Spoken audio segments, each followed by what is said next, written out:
Daily Detroit is brought to you by the community. Support our work at patreon.com/dailydetroit. Hello, friends, and welcome to a Friday edition of Your Daily Detroit, sharing what to know and where to go in Southeast Michigan. It is Friday, April 15th, 2022, and from east of Woodward, I'm J.R. Stays. And from west of Woodward, with a Bunny Mary in hand, I'm Devin O'Reilly. Bunny Mary? Sir, I have questions. What? You should have questions. I have so many questions. Is there like a bunny stuck in your drink? What's going on? Well, Jared, I know we can't let the listeners down. We always got to have some kind of a cocktail or a drink for them. And I was racking my brain trying to think of what we could do for Easter. And lo and behold, I harkened back to when I had a Bloody Mary, but basically a Bloody Mary with carrot juice. So, you know, your vodka, celery, salt, ground ginger, some Old Bay seasoning, pickle juice, Worcestershire, seasoned to taste. But the big reveal is it's carrot juice instead of your Bloody Mary mix, which actually creates a smoother Bloody Mary that I think I like better than the traditional. Okay, because I was going to ask you. I'm sitting here going, carrot. All right. I'm willing to believe you on this one. Try it if you want. I mean, Easter maybe not traditionally thought of as a drinking holiday, but I mean it's a big brunch holiday, and brunch goes along with that. So maybe make yourself a Bunny Mary on Sunday morning, have yourself a mimosa, and enjoy the holiday. Speaking of carrots, this is a place I have had carrot cake that's quite good. I want to say happy birthday this week for a little small thing. Like it's not a huge deal, but it gives me an opportunity to shout out a Detroit classic. The downtown location of Avalon International Breads turns 6, and I remember going to the opening and seeing all this. It's in the bottom of that parking garage off of Woodward. It is something where I wanted to shout this out, not because of that particular location, though it's nice and all that. It's that Avalon International Breads has been around since the late 90s, and they were really people who are at the forefront of kind of the retail revolution and the influx there in the Cass Corridor and Midtown. And I just wanted to give them a shout out because they've been so successful and weathered the pandemic and all the things that they're doing. And owner Jackie Victor told a story to me years ago, and she's been on the podcast. It's been a long time, but she told me the story years ago. And I think it is so insightful. We've talked about retail and places to go and all that kind of stuff many times on our Friday shows. She was one of those people with her partner at the time who set up their business in a way that was very welcoming to the public. They had so much advice to say, don't do it in Detroit. If you do it in Detroit, you need all these bars and security and have those big blank walls and whatever. And they bucked the trend and opened up something with lots of windows, very accessible, nice outdoor seating. And that all seems super basic to you and I. But at the time in Detroit, in many neighborhoods, that was revolutionary to say, we are going to have a business that people are going to want to come to. And I think this even plays out to this day. People don't want to shop at businesses that look like jails. And I know that the security situation, all that other stuff, people can have their debates and whatever. But if you want people to come, it can't look like a jail. And I think Avalon proved that and then was able to double down and win as they expanded to suites and all kinds of stuff. And they continue to invest in the city. I think 90% of their employees live in the city. So I just wanted to give them, since they're celebrating that little birthday, a little bit of pub for that. Matter of fact, we talked about Easter brunch.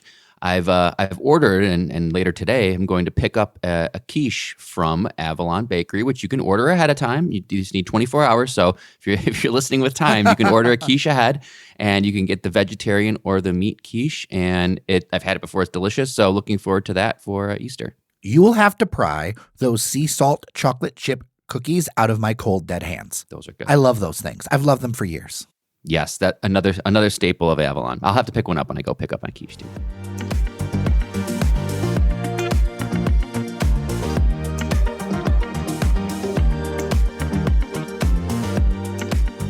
All right, let's get into the news. This just happened this morning. Dan Gilbert and the owner of the Chicago Cubs, the Ricketts family, have backed out of their bid to buy legendary English soccer team Chelsea FC. You know, this got a lot of buzz this week. In fact, it was our most downloaded episode in a while for Fletcher's conversation about what happened. And I wanted to share the update. Sky News, and I'll tell you, I always lean toward sources that are closest to a story. So Sky News covers a lot of English Premier League. That's kind of like the cornerstone place for that right now. They say that, quote, they couldn't reach an agreement on the structure of the deal between the three parties, unquote. So it seems like with all of this buzz and everything else, they didn't really have their ducks in a row for this internally before they went in. I'm kind of just watching this from afar as I'm not a huge soccer fan. Obviously, I know enough about Dan Gilbert. I know Chelsea is a huge team. So it seemed like this was somewhat controversial in terms of there was a lot of people, a lot of Chelsea fans, it seemed, as it were, that were not happy about the possibility of this. The ownership group as a whole, including Dan Gilbert, owning a piece of a Premier League team. It is kind of interesting that it fell apart because at that level of deal, you think you would have your ducks in a row and be prepared, but clearly something went wrong there. Well, and in England, there is a lot of resistance to American ownership right now because American sports, for the most part, run very differently. Here, sports, you buy a franchise and you're always a pro team. In England, especially with soccer, it's like, if you don't do well, you can go down to a lower league. And that is something that is completely a foreign idea to American sports fans. So to them, their worry is that if an American comes in, they're not going to understand their culture. They're going to want to, maximize profit, which, honestly, I can't blame them for, to be real. Yeah. But the thing is, though, Jared, pro ownership, and I'm talking about American sports and European sports, primarily soccer, it's getting to the point where it's such a high stakes game, so to speak, that we're talking about multi-billion dollars for any franchise. As a fan, it gets tough because you can only exercise so much control. The pool of people who could potentially buy a $3 billion franchise is so small, you don't always get to just pick your, multi-billionaire. And so it's going to be tough going forward because there's going to be a lot of, hurt fans. Who else can afford these but, several dozen people in the world at this point?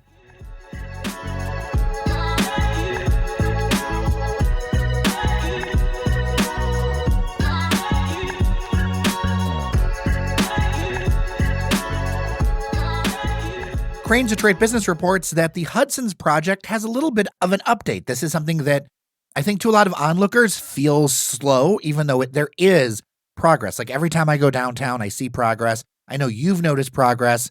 What they're saying is that they're going to be getting an Edition hotel. This is not officially announced at this point. That brand is owned by Ian Schrager. He is a co-founder of Studio 54 in New York City. And if you don't know what Studio 54 was, go look it up. That was a crazy place. He's still trading off the Studio 54 name. That was, I think, 40 plus years ago that place was open. But still legendary. But man, maybe you could put something else on your name. There's a lot of bands that are still touring on their legendary name with like one band member in like a coffin pulled on stage. Fair enough, Jerry. But apparently this has been the deal for a while now. I will note that Edition hotels are owned in part by Marriott. So that of course, always there's some sort of bigger tie into chains and things like that, right? Edition has spots in Miami, New York's Times Square, Hollywood, and many places around the world. And one thing I noticed looking at their website, all the designs are very clean, modern, like there's still a warmth to them, but it is very 2022. And the other thing is that they're growing very quickly. There are coming soon labels all over it for all kinds of different cities. So this doesn't necessarily surprise me. Now, this Detroit Edition across the street from Shinola, to me, and we can debate about this, Devin, but it continues to signal that this is going to be a luxury district on the Woodward. As I said in the previous show, Somerset level store vibes. I feel like that's the master plan for Woodward. I think Woodward is going to be this place where the people who own things there, they're all leaning in toward, we're going to have Somerset near the riverfront. No, we're not going to debate that, Jared, because you're 100% right. That's what it's going to become. And it's kind of, at this point, I don't think it's bad, but like this conversation is back and forth with like, who is it for? Look, I'm being honest, it's not for the residents. It's for people coming into the city for events, people coming in from the suburbs. There's going to be luxury hotels, luxury stores. We talked about Gucci, potentially an Apple store. Dan is shooting for the moon in terms of tenants here. And that can be debated both good or bad. I'm not here to say one way or another right now, but at the same time, it is what it is. It's a luxury hotel. I think there's a demand for it, especially when you talk about the events that we're going to start having here. This is going to be high end. Woodward is going to be the kind of epicenter of commerce and luxury brands and famous logos and storefronts. So it is what it is, Jer. I'm going to throw a curveball at you, Ethan, because we didn't prep about this. Up in our Twitter feed a couple of weeks ago, Stephen Henderson pitched his idea that Woodward, kind of like south of the Fox Theater, etc., you could draw the line, whatever, south 75, depending what you want to do, close it all down to road traffic and just make it for buses and streetcar and make it basically a walking promenade from, say, Jefferson all the way up. And then maybe have some cross streets that will, help traffic flow. But if you're going to make it a shopping district, what do you think about that idea? Well, I personally love the idea, Jared. I mean, I don't need to drive around that area. What you need is a couple through streets to get across Woodward, because that already is really tough, going even across maybe on Grand River or Madison. So you need to be able to get across Woodward, but I'm totally down for this idea. I think you can nitpick about where. I've actually heard some semi-serious conversations about starting at Grand Circus and taking Grand Circus Park down to Jefferson and turning that into what you said, more of a promenade style thing. You could extend it over to the Fox. I could see that too. But I mean, these aren't pie in the sky ideas. It's being talked about. So this is what I think needs to happen. There needs to be a garage or series of garages built, of course, with retail on the bottom and maybe some residential up top. So let's do mixed use. But the parking has to become more reasonable, because in our region, and I know downtown Detroit and all that other stuff, in our region, there are a lot of places with far more reasonable parking if you're going to go shopping. So if you're going to run into this and you're going to do this, I think Uncle Dan or whoever, the city, it needs to be closer to a Royal Oak than paying $10 or $20 to valet or something like that. It needs to have that accessibility, and it needs to be in a garage so that those cars are tucked away and you can manage the flow of traffic so that it's easier to work with. And then you also open up some options for parking for sporting events, because I think you're going to need that. I want more mass transit everywhere. I'm that guy.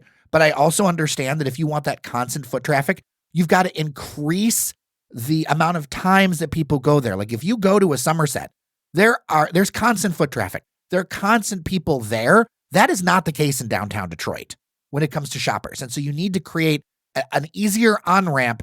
And as part of this, I think overall, there needs to be some competition with parking to bring down those prices, because it's just not functional for most people. And there's still so many surface lots. Oh yeah, let's get rid of every surface lot possible. A surface lot in greater downtown is just an absolute just idiocy to have. I mean, at that point, you have to go vertical. And I know we have a lot of people who, big transit proponents, don't build parking decks downtown. But like you said, Jared, it's kind of, you have to do this to get this. You have to build up some large parking deck spaces downtown if you want to close off traffic to Woodward and create. You got to force people to park and then walk, but they have to have a reason to park. It has to be cheap enough to park where they say, oh, okay, for a few bucks, I'll park in this structure and I can just walk around and wander around downtown. So it's a chicken and egg type of thing. You do need to build more parking decks downtown, which probably some people won't like, but you need those if you want to create a more walkable downtown. 100%. To me, an empty surface parking lot is a broken tooth. And I don't remember which place I heard that, but we need to fix that. I don't think people realize how much potential there is if we can do things where we don't just shove cars everywhere into every little spot we can.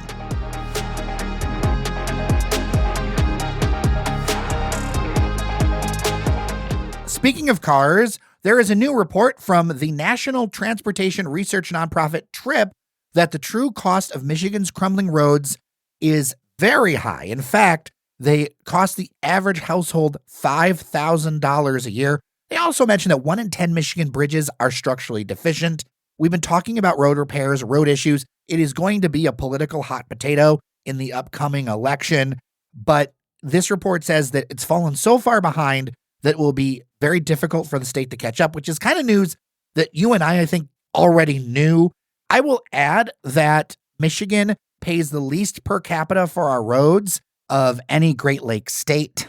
And so to me, I feel like there's a fundamental issue that's going to be difficult for either party to solve with this. And it's not going to be a popular solution either. Completely honest, and I think you agree. This is just a frustrating topic. Totally. To talk about. It is. We have to talk about it, but it's really frustrating because there's no way you can't do this without getting some kind of a political connotation. And I hate that, but it is what it is. You know what I mean?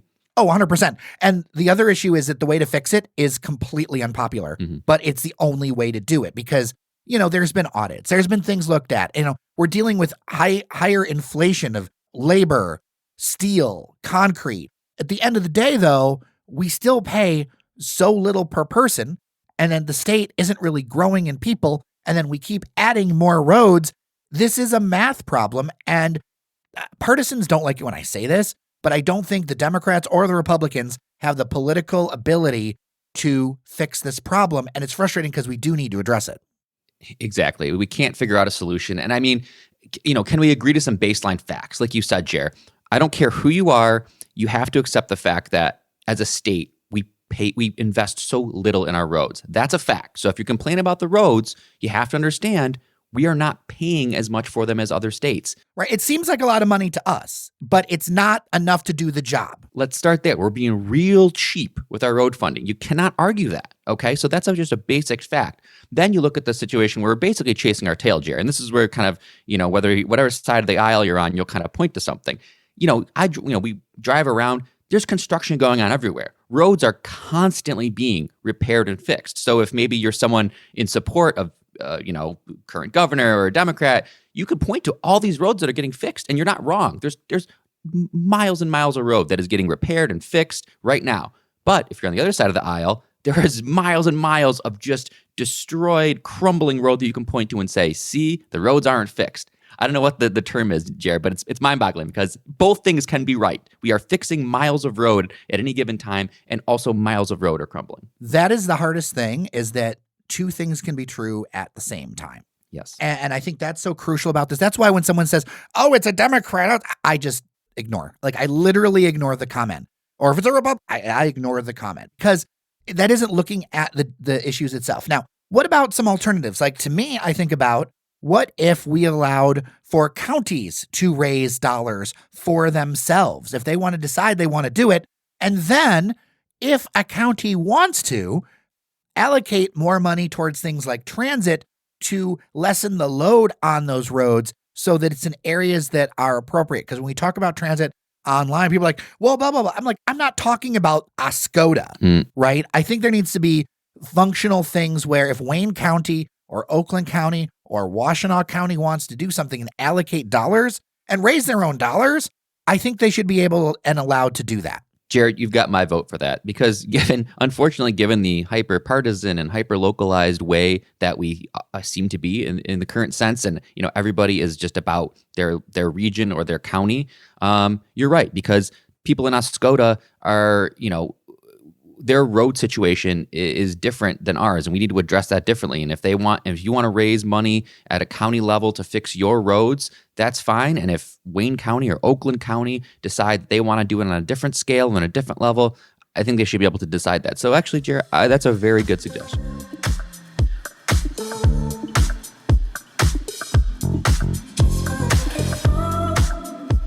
Devin, remember that whole story about getting that $400 refund, that $400 from car insurance?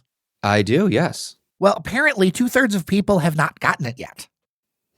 According to a press event from the Michigan Department of Insurance and Financial Services, $906 million of $3 billion owed by auto insurers has been given back. This is an interesting one to me because, number one, I'm a little skeptical that we're going to hit this May 9th deadline looking at the pacing.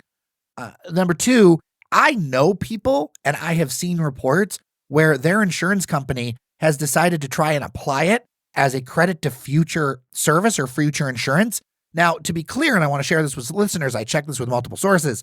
That is not what is supposed to happen under this law. You are supposed to get like money, like a check or whatever. It's not supposed to be a credit because then the thing is that those big companies take that money and then they make money off of that money. That money is supposed to go straight to you. I think people should be getting a check. I mean, this is what they were told. This is what they were promised. It's really unfortunate to see that there's the big companies are trying to still skim off this, still kind of take this away. Yeah, this is a promise that was made to get a check. My wife got her check. I was not eligible for one. But yeah, cut the checks, man. We can debate about whether or not we should have done this policy, but now that we're here, let's get the money out.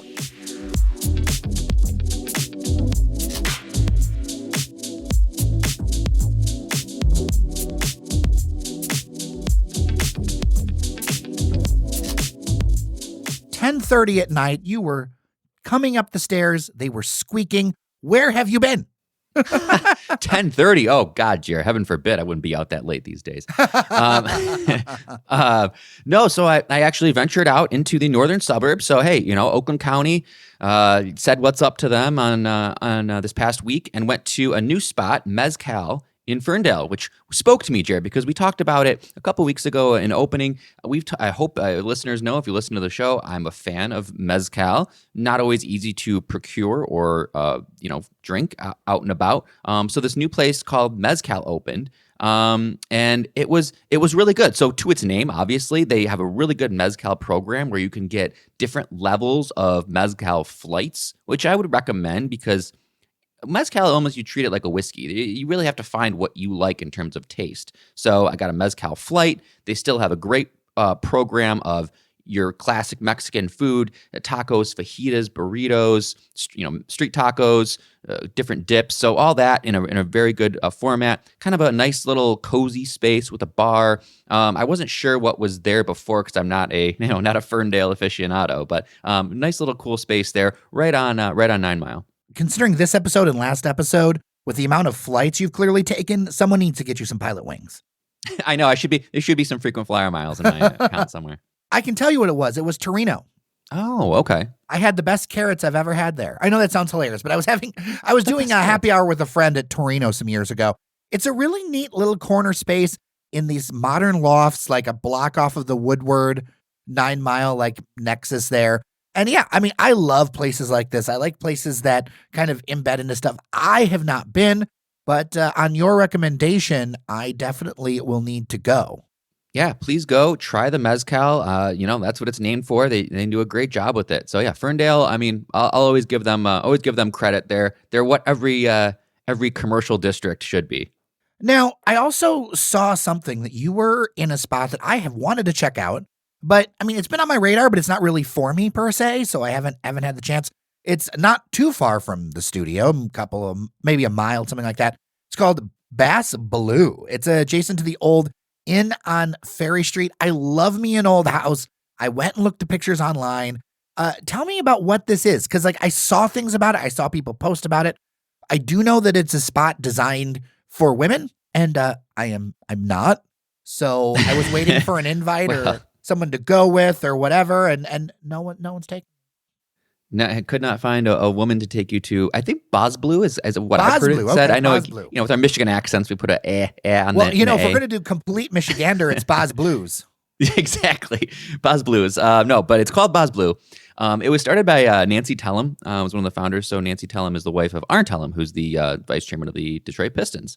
So a really cool spot. Basically, they took a 100-plus-year-old house over on Ferry Street where, there's just those beautiful old historic homes right adjacent to the Inn on Ferry Street, actually, and just converted this, I'd guess probably 5,000 square foot old mansion into really kind of a intimate social club for women, geared towards women. So there's co-working space, but it's not your co-working. It's not your sterile co-working space like a WeWork. I mean, this is really just different nooks and crannies and rooms with comfy furniture to hang out at. There's a cafe on the first floor. The second floor has kind of like a little secret bar where they have a really great happy hour menu. There's a vent space on the third floor. Just a really cool, cozy vibe there. So obviously, Jared, as I said, as you mentioned, I did go there. But you need a female to invite you. So good friend Jeanette Pierce invited me for drinks and conversation and catch up at Boz Blue. It's great though because it is open to the public. So we should point out, Jared, that the cafe is open to the public. I believe 9 a.m. to 4 p.m. during the day, and then at 4 p.m. it kind of becomes a members only situation. But it is still an approachable place. We could go in, have a coffee, hang out, great networking, and just a friendly kind of little social club there on Ferry Street. You know, that reminds me that we need to get Jeanette on the show to talk about her new thing at some point. The City Institute, Jared. That's what we talked about. I'll plug that right now. Jeanette Pierce and the City Institute they're doing some really cool things. We talked a lot about it yesterday. So yes, Jeanette, if you're listening, we got to get you on the show.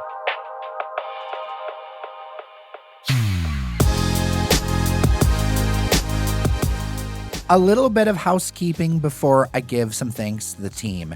We're looking at about 3 shows next week because I'm going to be traveling at the end of the week, and engineer Randy has a procedure he's doing, so wish him the best. He will be out all of next week as well. So instead of trying to kill ourselves, we decided we can do 3 shows. That's what we're going to do next week. And of course, we've got that Columbus Crew game, all kinds of stuff. Don't worry, we're not going anywhere. But just a little less for next week, just for now.